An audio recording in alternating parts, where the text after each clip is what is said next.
November the 23rd, 1989, and possibly the most influential British guitar band of the last 20 years were making their debut on Top of the Pops. The group were Manchester's The Stone Roses.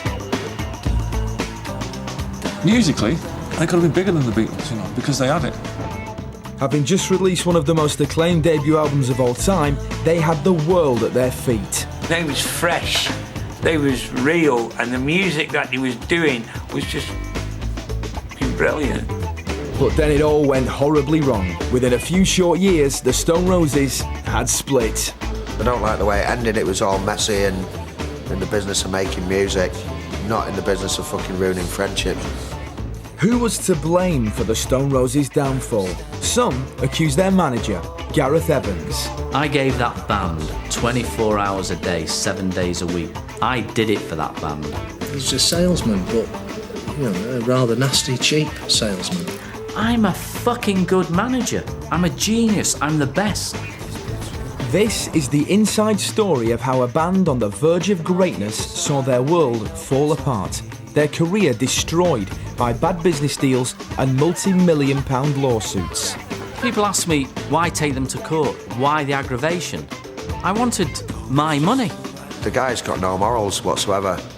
But, yeah, one day it's going to come back and bite him on the arse hard. I can't wait to piss in his grave.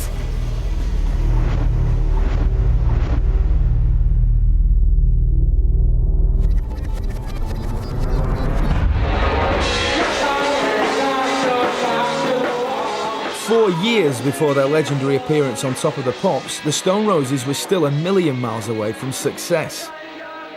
Suffering from an image problem and hated by most of Manchester, the band had hit rock bottom. Rhythm guitarist with the Stone Roses then was Andy Cousins. We'd been blacklisted by, it felt like the whole of Manchester was pushing us out, you know, City Life, who were the local rag factory, everybody, we couldn't get any gigs anywhere, it was just a nightmare.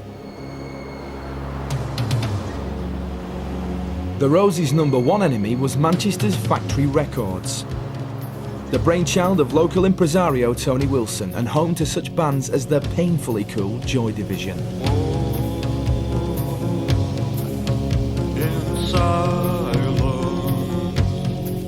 Tony Wilson hated us.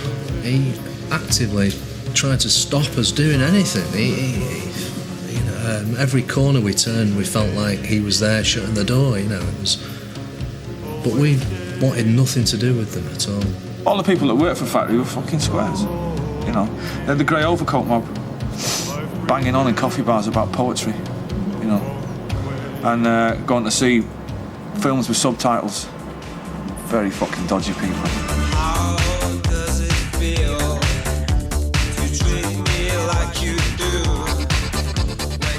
But if Manchester hated the Stone Roses, the feeling was mutual.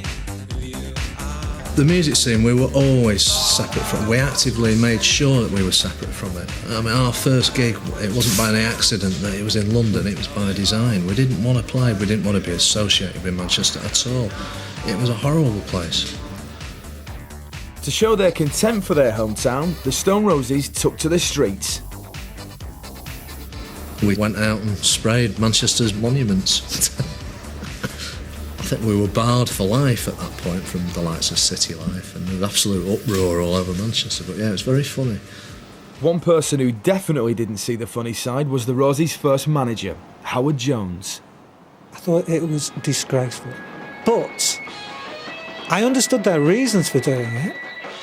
They were trying to say to Manchester, the Tony Wilsons of this world, F you, mate. You know, people are going to know we're here.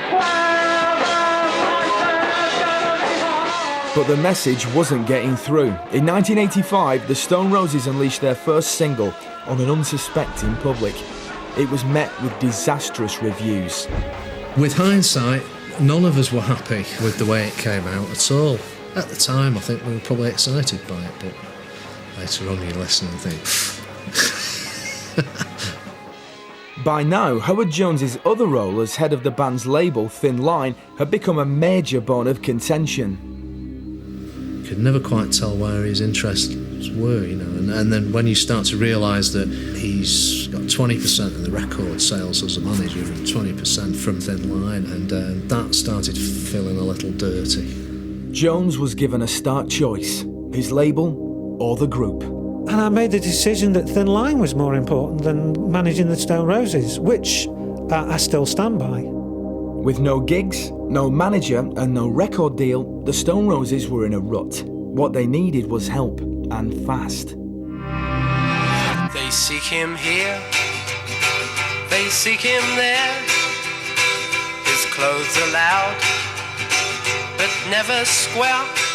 The man they turned to would become the key figure in both the Roses' meteoric rise and their downfall. He's a dedicated follower of fashion. Music promoter Gareth Evans' first foray into business had seen him take on and conquer the cutthroat world of hairdressing.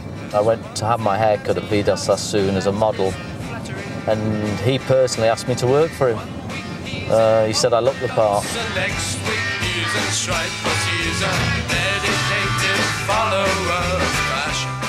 In all, I had 11 salons and 5 or 6 franchises under our name, Gareth and Colin Crimpers. I had 2 in Piccadilly, Manchester, Rusholme, Bolton, Stretford, Manchester, Burnley, etc. Evans' reputation as the best blow-waver north of Watford led to an ever more impressive client list. Whose hair did I cut? Martin Buchan, ex-Scotland and Manchester United captain, Peter Barnes of Manchester City, and their wives.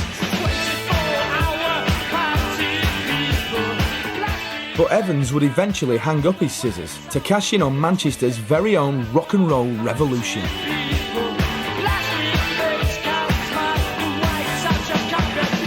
By the mid-80s, the Northwest had become a breeding ground for some of the hottest new talent about. Bands like the Happy Mondays, fronted by the legendary Shaun Ryder, were putting Manchester on the musical map. It was a mishmash, total mishmash. You know, I mean, you had us, and then you had Spiral Carpets, Simply Red, Swing Out Sister. You know, so we was a proper melting pot of music. There was a vibrant music scene in Manchester, and I wanted to be part of it. Evans got his chance when the lease for local nightclub Ocean's 11 came up for grabs. So I popped in, and the offices above, the landlord was there, and I did a deal to lease it off him. Renaming the club the International, Evans quickly established it as the main rival to Factory's Hacienda. International was like an old 70s nightclub, you know, carpet on the floor. It was a great place for a gig. I mean, the sound was shit. But it was an old, you know, it was an old nightclub. Look at this place. Look what they've done to it. The International. This was the famous International. They used to queue all the way down here. Way down there for R.E.M., Simply Red, all the bands.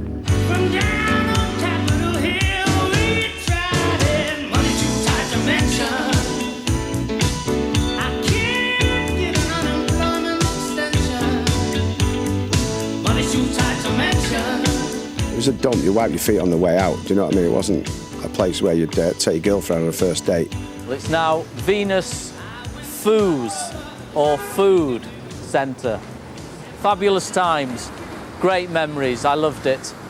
But Evans wanted more.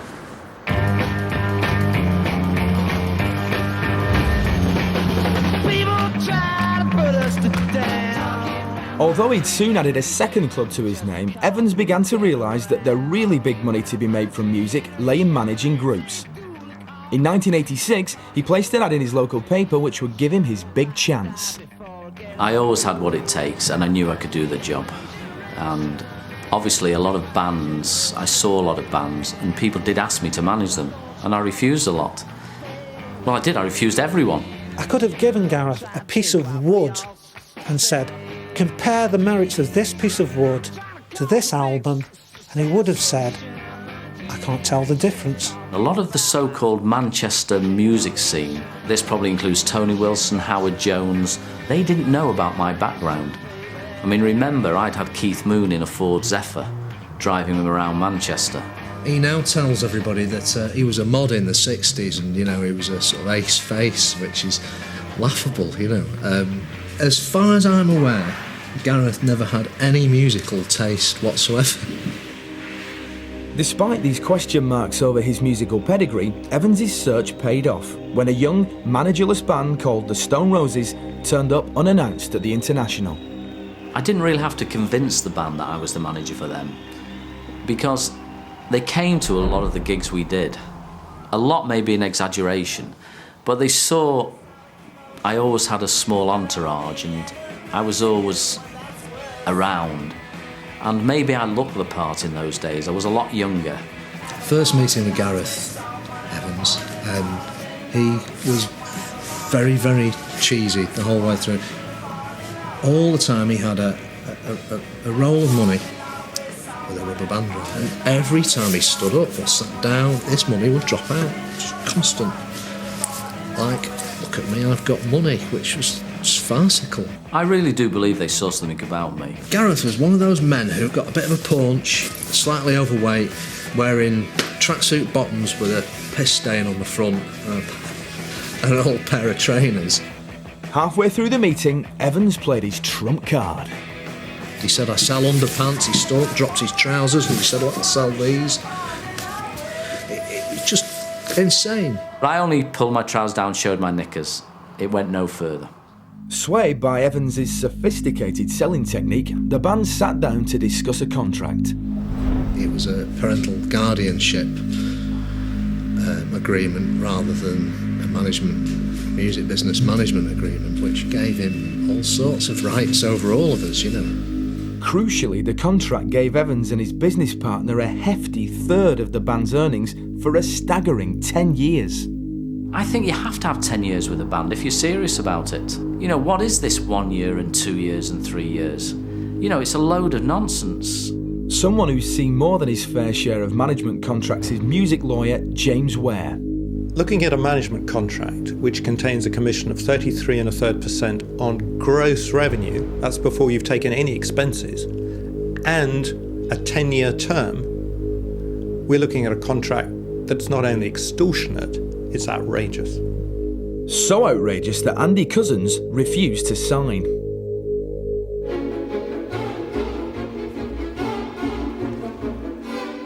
With no official contract, Gareth Evans now faced the problem of what to do about the rebel, Andy Cousins. I wasn't keen to get Andy out. I never thought of it until John Squire told me he didn't like writing with Andy in a low voice. And he said to me he had to go, but he didn't know how to do it, so I did it. Evans's method was simple but effective, to drive a wedge between Cousins and the rest of the band, in particular singer Ian Brown and lead guitarist John Squire.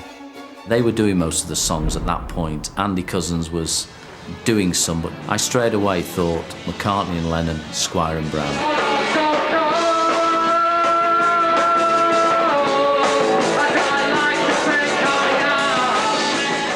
Gareth wanting me out was nothing to do with creative hubs or any of those things.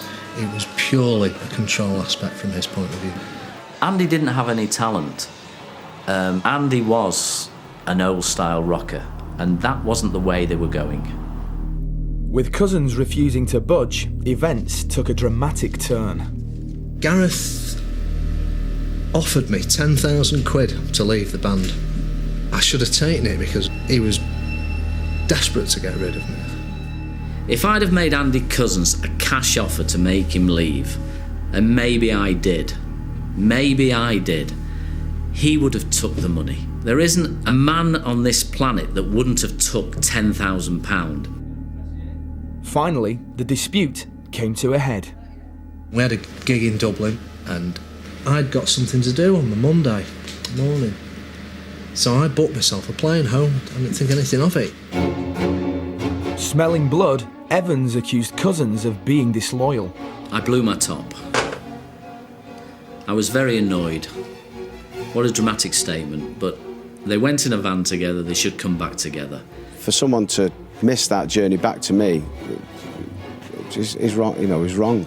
And I could see in the band's eyes that they weren't too chuffed about it. I think he arrived at the offices of the International and started talking to me, and I think between myself and the doorman we tried to wash his hair in the toilet.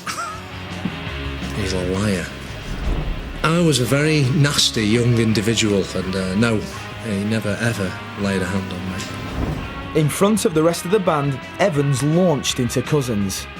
Basically, I was the most disloyal person on the planet, and I wasn't really interested in what he had to say about it, but I turned round to John and Ian and said, "Are you having this?" Because he was there shouting to the left up, and they were sat there. I said, "Are you having this?" And they both went. So I just thought they had left.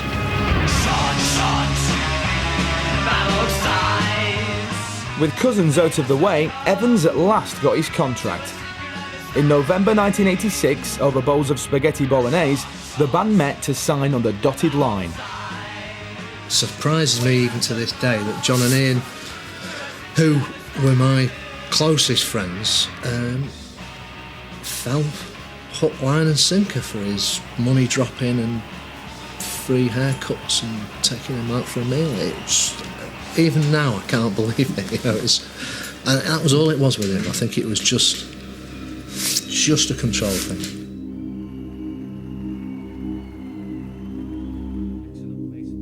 Despite his victory, Evans couldn't afford to sit back. It was now time to deliver. Above all, he realised that he had to find the Stone Roses a new record deal, but his eventual choice of label would leave everyone scratching their heads. They'd been hiked all around the record industry, played to every label. Record companies just didn't want to know, even though I had the International. In desperation, Evans took the drastic step of approaching obscure heavy metal label FM Revolver, run by elaborately coiffured rocker Paul Birch. We were a rock label, and we always have been. And, by that definition, we'd say we would do every kind of rock, punk, metal, indie, every kind of guitar music. I knew they weren't the right label because Paul Birch had leopard skin trousers on, hair down to his waist, and was smoking some sort of funny cigarette. We met Gareth, and he came across as a really, really nice bloke. With FM Revolver chomping at the bit, Evans's only problem was getting the band to agree to the deal. I couldn't get them in the office. John Squire walked in and made an excuse to leave the office, and he was outside on the lawn in hysterics. I think Paul Birch had a hairnet on with leopard skin trousers that day, but Ian Brown knew they needed a single. The band eventually signed and soon found themselves in the studio to record a song that would change the way people viewed the Stone Roses once and for all.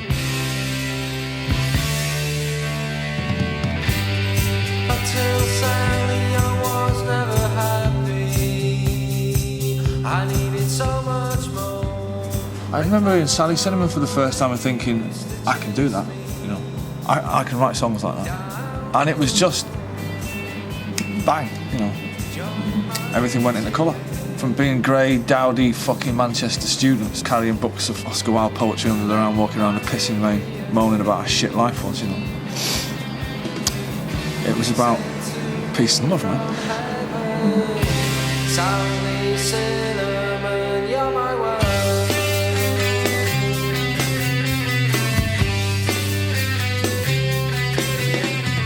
Sally Cinnamon was the start of something big.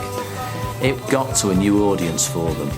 It was catchy. It was about a girl. Was it about a girl called Sally Cinnamon? Thinking about it, it was a good record, and it was done very cheaply. Soon after the single's release, the Stone Roses changed personnel for the final time, as bassist Pete Garner left to be replaced by long-term friend of the band, Manny. I was basically on catch-up. Ian, John and Rennie were already really accomplished players, and I had to do quite a lot of hard work to get myself up to speed. Manny was the last piece of the jigsaw, He's totally infectious. He's infected. He's infected with everything. With a new sound and a fresh lineup, the stage was now set for the Stone Roses to take the music world by storm.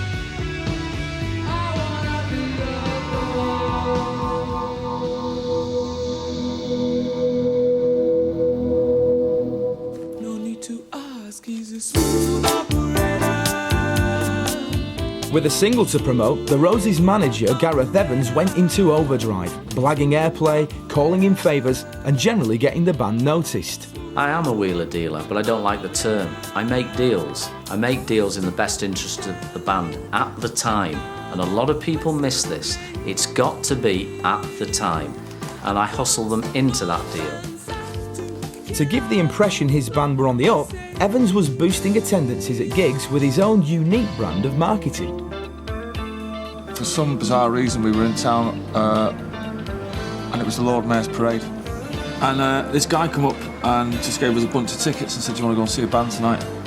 And I said, "Yeah." And they were just tickets for the International. He didn't have the band's name on or anything like that. And subsequently, we realised many years later it was Gareth Evans, but apparently he used to do that quite a lot to people who looked cool in Manchester, which I was very impressed about. The canteen at Manchester University, everyone got a ticket with their tray. I used to put them under the trays individually, and I think I only ever got kicked out once. But free tickets was as far as Evans' generosity went. Dealing with Gareth in anything to do with money is always a battle. There was one point in time where we were on £60 a week wages, right? Lots of money, yeah? And you'd have to chase the guy for about a week to get you 60 quid out of it. Maybe he's right, maybe I was a bit tight, but it wasn't their money in the beginning. It was our money we were using. We weren't going to give them 100,000 to spend. It was for promotion, complimentary tickets, posters, clothes, everything like that. That's the deal I made with the Roses. In early 1988, Evans made another deal, one which would go down in musical history.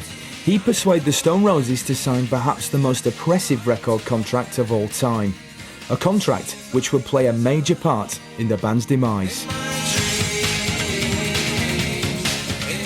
But this new record deal meant sticking the knife into Paul Birch and FM Revolver.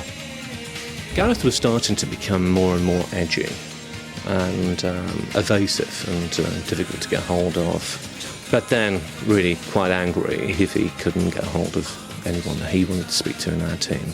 They were never interested in the Roses. They weren't even bothered. There was a period after Sally Cinnamon came out. They weren't bothered. There was no money for gigs, no money for promotion. We did it all from the International. It was all my money. Meanwhile, expectations within the band had also been growing. We expect to be huge or we wouldn't be doing it. We expect to be a big group. We know we'll be a big group. It's just a matter of the people that don't like us to catch up. Jeff Travis was sniffing about, and at one point we were actually going to sign at Rough Trade primarily because we'd gone down to London. We met him in that pub, the George, at the side of Euston Station, and he gave us money to get an Italian when we got back to Manchester, so we went, that guy's spot on, we'd sign with him then, because he'd give us money for food and stuff. But Evans had other ideas. He'd set his sights on dance label Jive Records, home to 80s chart buster Billy Ocean. I saw the potential because they had Billy Ocean, they had Def Leppard, they had Ruby Turner maybe, other people like that, but they had no Stone Roses. Despite misgivings within the band, Evans eventually got his way. How did I get them to sign to Jive? I'm a genius, I'm the best. How can I possibly do that? Obviously, the band had massive faith into me.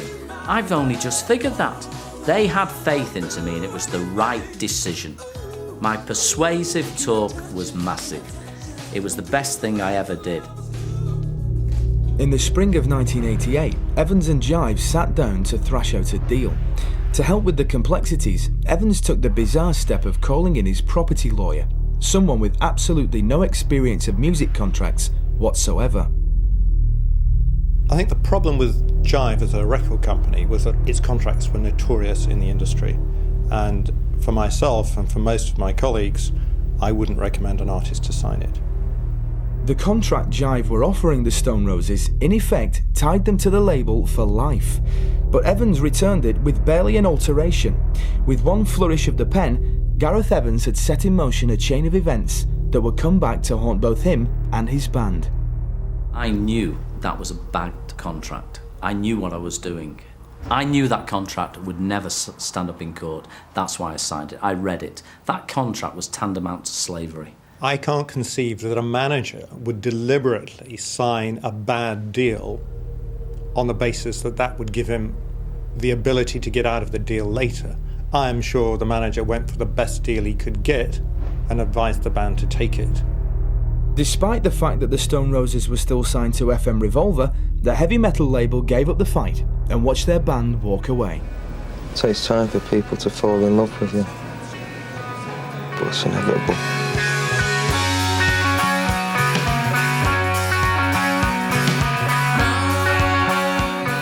The Stone Roses now began to really hit their stride.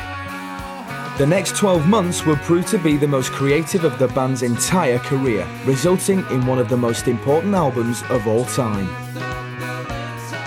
Jive had recently created a new label called Silvertone and asked its boss, Andrew Lauder, to listen to a tape of their latest signing. I was pleasantly surprised when I heard it because it was I didn't really know what to expect at all, and it became apparent that this was a group that listened to a lot of the same music that I had over the years. Lauder agreed to take on the band, and within weeks the Stone Roses were in the studio. When we started recording the first album, we used Battery Studios, which is in Wellsden, and we used to use nighttime lockouts because it was like cheap and it was just downtime from the studio, so we'd be in there all night.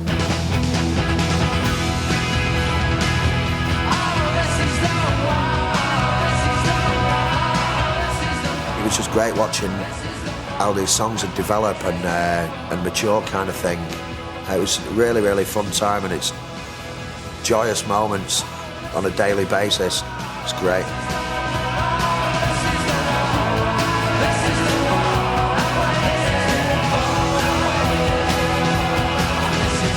After the Silvertone deal, the change was immense, was massive, was just exciting. This is Gareth, our manager. Very exuberant character. He's got charisma. Everybody wanted to be in the studio. The thing just took on a different context, if that's the word. We went into space. But it wasn't only their sound which the Roses were perfecting. Just as important was their look. How would you feel when you see people walking out of one of your gigs? Depends what they look like. If they're dressed well, then I'm a bit disappointed. And well-dressed meant well-baggy. It's just how we always dressed, you know. We always wore semi-flared pants. Those woolly backs in Manchester, man, you know what I mean? I've always known about fashion from my hair days. I did fashion shows in the early days in Manchester, hair shows combined with fashion. So I always knew about the look. I can't take full credit for it, but they passed things by me. Do you know what? For the guy with the worst fashion sense in the world, if he told me to wear something, I'd tell him to fuck right off. You know what I mean? Meanwhile, the new album was almost finished.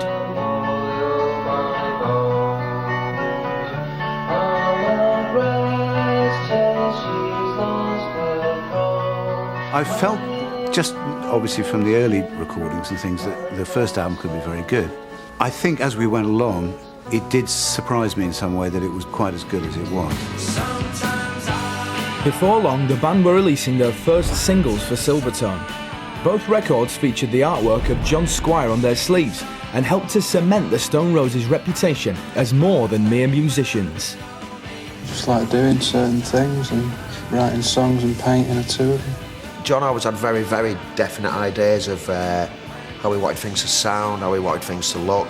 You know, the Jackson Pollock thing was great. It's like, yeah, let's paint the guitars up, let's paint the drum kit up. Extremely talented guy that way.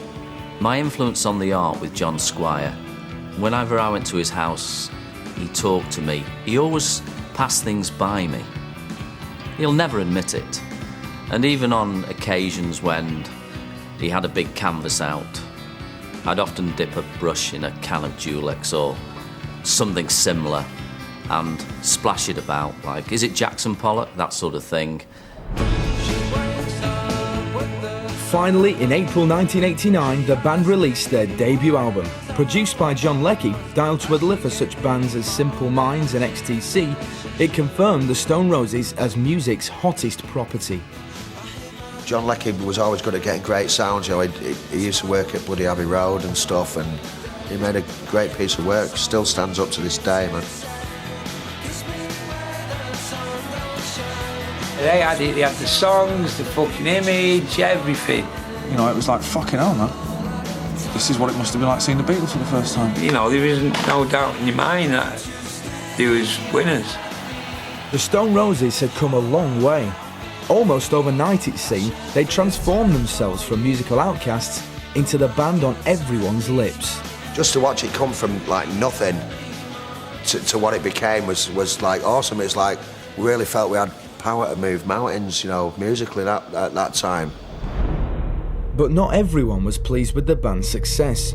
More than a year after the Stone Roses walked out on his record company, FM Revolver boss Paul Birch found himself at the centre of the most controversial episode in the band's career to date. Letting the Roses go had turned out to be an expensive mistake.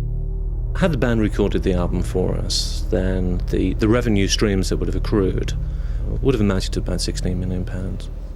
Birch decided to reissue his only Stone Roses release, Sally Cinnamon, but first he needed a video. The band didn't want to perform in the video because now they're signed to another record company. Gareth's telling us, sorry, but you no longer have the right to produce the video. But Birch went ahead anyway.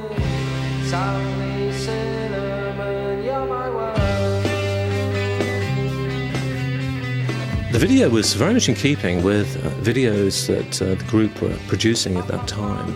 It was mostly images of Manchester and of a mysterious girl, Sally Cinnamon. But the group immediately decided that they hated the video. When we saw that Sally Cinnamon video, we were gobsmacked, man. It was just cheap. I had every member of the band bawling at me. And I don't think I'd ever seen the fucking video. We asked him nicely several times, don't do this video, you know, we don't mind you re-releasing the record, but this video is just fucking with our art, basically, you know, and it's bang out of order. So I thought, right, great opportunity. I said, do something about it. And it went on from there. En route to a recording session in Wales, the band made a quick detour. I think we told Steve Vance to stop at Fad's DIY Centre in Northenden. We need to get loads of tins of paint and some overalls and stuff like that, and Steve's going, why? And John's going, oh, I'm going to do some art. So we loaded up and went, do you mind if we just stop in Wolverhampton a second, as he was driving us down? We pulled outside the offices of the record labels, a couple of cars outside, a Merc and something else. And John Squire said, Steve, stay in the car. We don't want to think that we brought people to burst the door in with us as well. We just want to have a word with him. There's a knock at the door, and my wife comes from my office and says, look, you know, the Stone Roses are at the door. I said, OK. So I went to the door, and all hell broke loose. And he's come to the door, and Rennie's let him have a full 5 litre tin of fucking gloss. And John's let him have one over him and his missus. You know, you think you know how you're going to react in a situation like this. Believe me, you don't know how you're going to react. And then we're just with like Brook Bond chimps on LSD running around just fucking smashing shit up. The story they didn't tell was that they had this paint stripper and harmful chemicals. You know, the cans with the big X on the side, you know, harmful to your skin. I think that's me, that was going to do his cars with it. But it all happened so quickly I didn't get a chance to do the cars anyway. We smashed his cars up anyway, so there's no need for the nitro motors.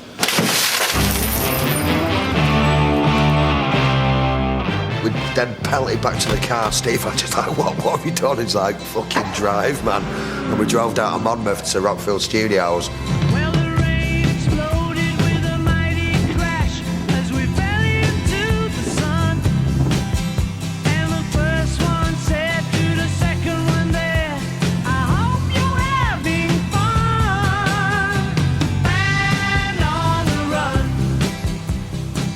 as we got there, Black Sabbath were there, right, just loading out, and we met Geezer Butler and Tony Iommi, and they're going, "One fucking eye, dead poor birds, nice one."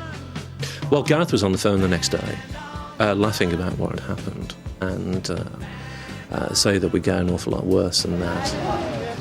The Stone Roses were arrested the following day, and a few months later found themselves in the dock. When we got to court, there were huge crowds. It was like a rock concert. Gary Mountfield, John Squire, Alan Wren and Ian Brown arrived at Wolverhampton Crown Court to a noisy greeting from about 30 fans. Even on the way down to court that morning, we didn't know. I was like, kiss your bird and say, "I'm seeing you in 6 months, love." We were fucking discussing how not to get bummed in prison. Manny was pestering me all the time, worried that he was going to prison, and said, "I'm not doing it for you, Gareth. I'm not going to prison for you. It doesn't matter how big it makes the band." But the group's fears were laid to rest when they were let off with just a fine, much to Paul Birch's disgust. How can it be detrimental to the career of an artist for them to be exposed in the media? For instance, this publicity hype, in our estimation, has already bought them in excess of £250,000 worth of publicity alone. If the band had have gone to prison, we would have all won out of it. It would have been a nice holiday for them, they'd have got fit, done plenty of weights, and they'd have had to have written songs. What a better place to write songs. Ever since the release of their album, the Stone Roses have been grabbing headlines of another sort, with a string of highly unusual one-off gigs. Basically, we used to just take risks and try and get as many people into one place. You know, if we turn up, then the people will come, hopefully. In May 1990, the Stone Roses announced their biggest and most ambitious concert to date, Spike Island. It was just some field in the middle of the Mersey with bloody chemical works there and stuff. Manchester's answer to Woodstock would be talked about for years to come. But some see it as the event which triggered the Stone Roses' downfall. For many of the 35,000 fans who turned up, Spike Island got off to a bad start. Just remember they'd been there all fucking day. Thank God it wasn't raining. I know the support bands were fucking atrocious. Whoever put that bill together had no sense of the event. Spike Island was done with all our money, remember? We set it up with our money. The Stone Roses didn't have money then. It was done on the cheap, I thought. A cheap job. I put bridges across the canal. I fenced the whole site. A cheap job. Remember, it was only £13.50 a ticket. For an outdoor gig? Are you sure? The words piss up and brewery spring to mind on that one. You'd think if he was on the Mersey estuary, someone would have the foresight to check on whether the tide's going to be unusually high that day, you know what I mean? The worst would have been if it would have rained while they were all on the island. The guy would blunder his way through things. People could have ended up drowning and shit, you know what I mean? Eventually, at a little after 9 o'clock, the Stone Roses launched into their opening number.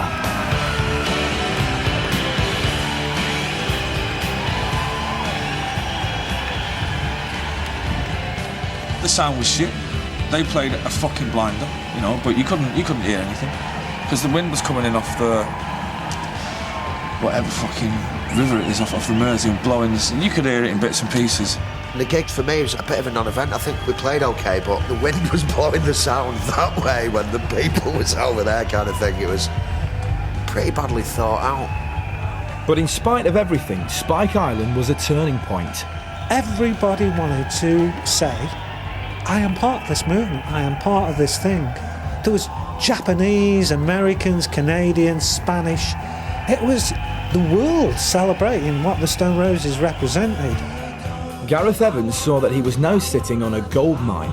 Spike Island was the proof that the Roses had the potential to become the biggest band on the planet. It was time to play hardball. After Spike Island, I realised that now was the time the band had to walk from Silvertone, unless they came up with a massive advance. And I was thinking of 5 million. But Evans' decision to point a gun at Silvertone's head would mark the moment when the Stone Roses began to unravel.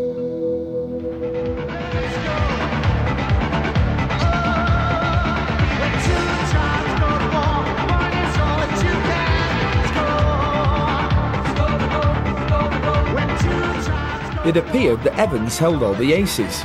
Frankie Goes to Hollywood singer Holly Johnson had just had his oppressive long-term record contract torn up by the courts. And an oppressive long-term contract was precisely what the Stone Roses had signed with Silvertone. The contract was a shambles. I can't remember the exact words, but it broke every legal convention is the right word, and I knew we could get out of it. I was so confident. Gareth couldn't have known. It's once again, just taking enormous risks with everyone's futures. You know, that's the kind of guy he was. He'd put everything on 17 red. You know what I mean? And for the consequences, kind of thing. Horrified by Evans's demands and worried that the Stone Roses could be about to walk, Silvertone fought back. In August 1990, they slapped an injunction on the band, preventing them from recording for anyone else. For the Stone Roses, it was like having the plug pulled on their career.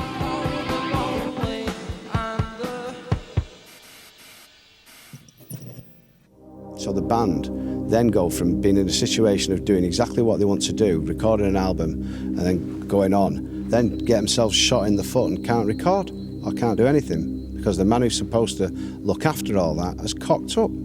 The band were totally kept in the picture on this. I told them that if we took legal action, we would get out of this. I was always totally upfront with the band. Oh, he's never upfront with anyone about anything, that guy. Proper snake. I think we had bloody lousy advice. There again, it's the naivety of being a young band who really doesn't know how the business side of it works, you know, and you just invariably get shafted, you know, everyone does. You know, when you're a musician and writer, what you want to do is get your music out. You know, I've not been allowed to record for 7 years. I know what that feels like. It feels shit. The situation was fast developing into all-out war, but Silvertone boss Andrew Lauder was still determined to win the Roses back. With due respect to Andrew Lauder, I think he realised that the deal was absolute garbage, and I think he knew that would tumble onto that, and he did try hard actually to make it right, you know, all credit to him. In December 1990, Silvertone authorised the payment of a Christmas bonus to the band. The Christmas advance was totally my idea. I said, the band, it's Christmas, we all need money, they've worked hard. They agreed to pay 10,000 each, 40,000. But hardly any of the money would find its way to the group. I admit I kept some money back from the Christmas advance, but the Christmas advance was my idea. It would never have been there. It wasn't on the contract, nowhere on paper. It wasn't for me. I didn't spend it. It was for the court case. The court case which both parties accepted was now inevitable.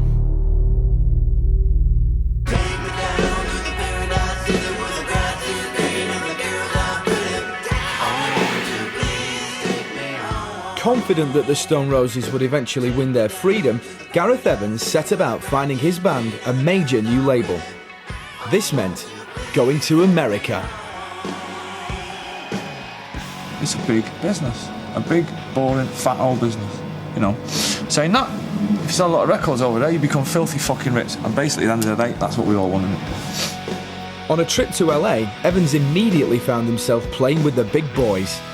I was going to America as the guest of Warner Brothers, and while I was over there, in the Statler Hilton Hotel, a message came over from David Geffen. Would I like to go out for dinner? Geffen, head of the label behind rock behemoths Guns N' Roses, met with Evans at his favourite Italian restaurant. David Geffen had his whole team there, and we didn't talk a lot of business. Nevertheless, Evans still managed to walk away with a cheque for a cool £300,000 to help fund the impending court case. Now, in paying our legal costs, whether they had the total right to sign the band, I never totally understood at that point. I was not a music lawyer. But the upshot was that Geffen thought we were their band. It just seemed like a real logical move, you know. Let's go record for a big major. We were looking towards America, you know, let's go. If we got one of the biggest labels in America behind us, and we've got a chance, you know. All we've got to do is make tunes. But with the legal injunction still in place, making tunes was fast becoming a distant memory.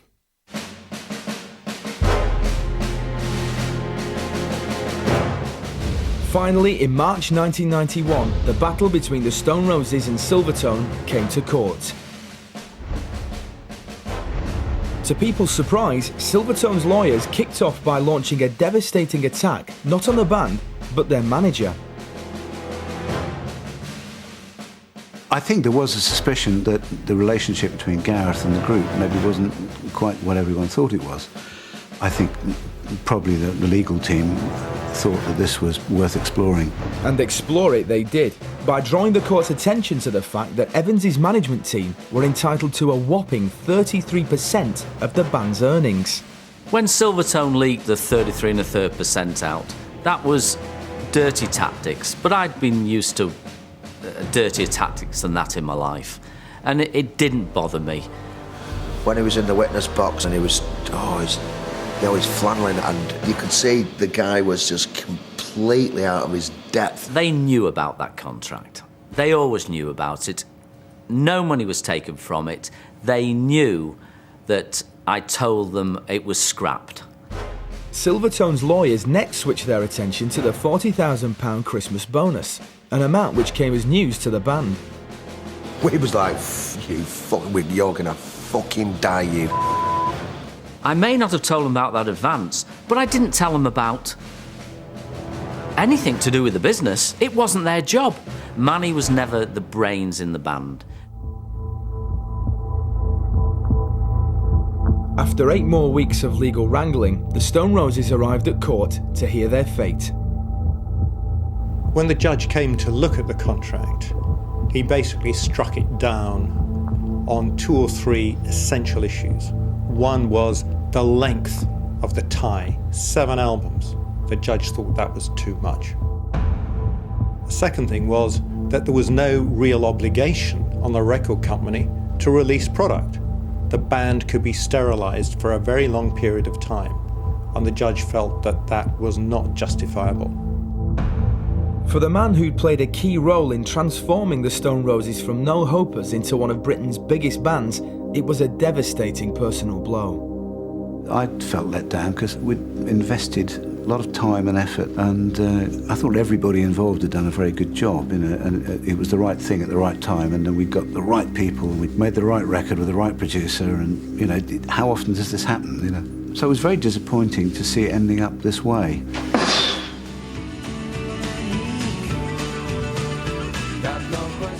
Freed from their Silvertone contract, the Stone Roses could at last sign to Geffen and collect an advance of just over £2 million. But it wasn't just the money that was no different. The string of courtroom revelations had changed the band's relationship with their manager Gareth Evans for good. That was a minor fracas between the band and management. It'll be okay. Our solicitors will sort it out. In retrospect, I should have been more open with the band on the legal costs. But, you know, they always told me they didn't want to be bothered with all that. They trusted me. I know that. When there's that loss of trust, it's like if someone shags your missus, man, then you're never going to be able to trust that person again. Within weeks of the Silvertone verdict, Evans was sent a letter informing him he'd been sacked. What upset me was the Roses really didn't understand what I'd done. But then I was beginning to think that they weren't clever. The band were never clever. They were never a clever band.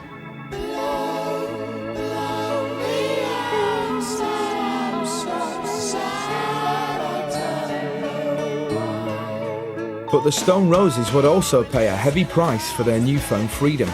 With money to burn, the band slowly started to drift apart. When John Squire and Ian Brown bought themselves houses in Manchester's exclusive stockbroker belt, the dynamics of the band changed overnight. We'd kind of prided ourselves on being the last gang in town, and we all lived relatively close to each other, and we used to hang out in each other's houses and stuff, and then everyone starts moving away and stuff like that, so you haven't got that kind of gang mentality anymore, and That made life really kind of difficult as well. You know, when money does come in and, you know, one member buys an house there and one member buys an house there, you know, and then that's when it all starts falling to bits. You've got to stick together. In 1992, 3 long years after the release of their first album, the Stone Roses went back into the studio to start work on the follow-up. When Silvertone injuncted us, it was so difficult to regenerate the momentum, you know, get it going again, and that's probably the times when we thought of just fucking calling it a day sometimes, but then thought, no, you know, we can't, we've manoeuvred ourselves into this position now, it's only fair that we give it a shot, you know. I need to be myself. But times were changing. As the Stone Roses struggled to recapture their magic, a new wave of bands were rewriting the musical landscape, led by Manchester's latest pop prodigies, Oasis. We want to blow out every other band into oblivion. As simple as that.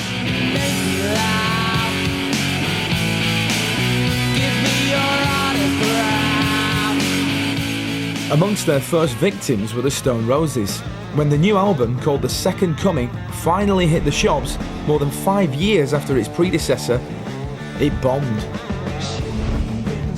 We approached it in a different way. We didn't have the songs before we went in. We thought, right, well, the most stupid, expensive way to do it is to move into a studio and try and write as you go. And it just went tits up. Absolutely tits up. It was just like throwing money into a bottomless pit. And in a dramatic final twist, the Stone Roses now discovered that they were being sued by Gareth Evans. When we heard that Gareth was then going to take us to court for breach of management contract, after we'd fucking stopped pissing our sides laughing, then the anger started, you know. The guy's got some balls and some neck, you know. People ask me a lot of times, why take them to court? Why the aggravation? I wanted my money. And Evans knew just how to get it. I started collecting paperwork ages before the court case. I got letters saying how instrumental I was in helping the band. I had letters from Silvertone. I had letters from lots of people. I started building up a file. Faced with such a wealth of written evidence, the band's legal team had little option but to back down, offering Evans an out-of-court settlement in the process. Yeah, I thought with the amount of evidence that we had on him, no judge in the land would kind of find in his favour, but I think we must have used all our luck up with Judge Gerald Humphreys, man, to get out of the Silvertone deal in the first place, you know. Maybe we were due a kick up the arse. I see trees of green. Evans ploughed the money into his latest venture, a luxury 27-hole golf course on the outskirts of Manchester. Of course the Stone Roses money went into the golf course, but money came from membership, from banks, and from other sources.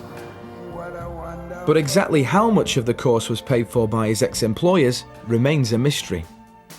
To this day, I don't know how much we got. Approximately, was it 100,000? Was it £1 million? Was it £2 million? I'm not sure. In October 1996 came the news that the Stone Roses had split.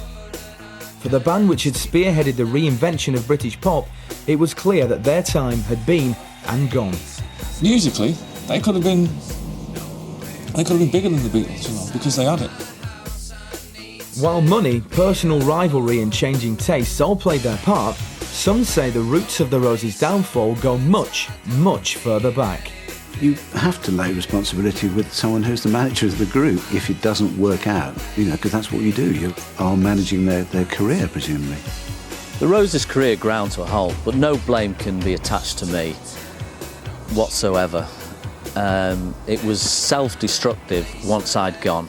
The Stone Roses would have happened without Gareth. They happened despite Gareth. They would probably still been together in one form or another and been a lot more successful if Gareth hadn't got involved. He was chaos. The band's grievances were built from smoking too much dope and paranoia. I was the best thing that ever happened for them. But what they had at that time, fucking hell, my left leg could have fucking managed to have made them big. I have regrets with my time with the Stone Roses. The regrets are that I never showed my true feelings to them. I really love those guys. but it never worked out. What a fucking... I don't know, but, you know, if a guy's got a neck like that, then fair play to him, you know, he's got to live with himself. Come the judgment day, man, he's got a lot of fucking questions to ask himself, you know. But one question Evans has the answer to is what he'd do if the Stone Roses ever got back together again. If the Stone Roses reformed, I'd jump at the chance to manage them. They can only be great with me. I am one of the Stone Roses. I am the Stone Roses. That's crap. No, that is... I am the Stone Roses. What a load of fucking lies. I can't even play a guitar.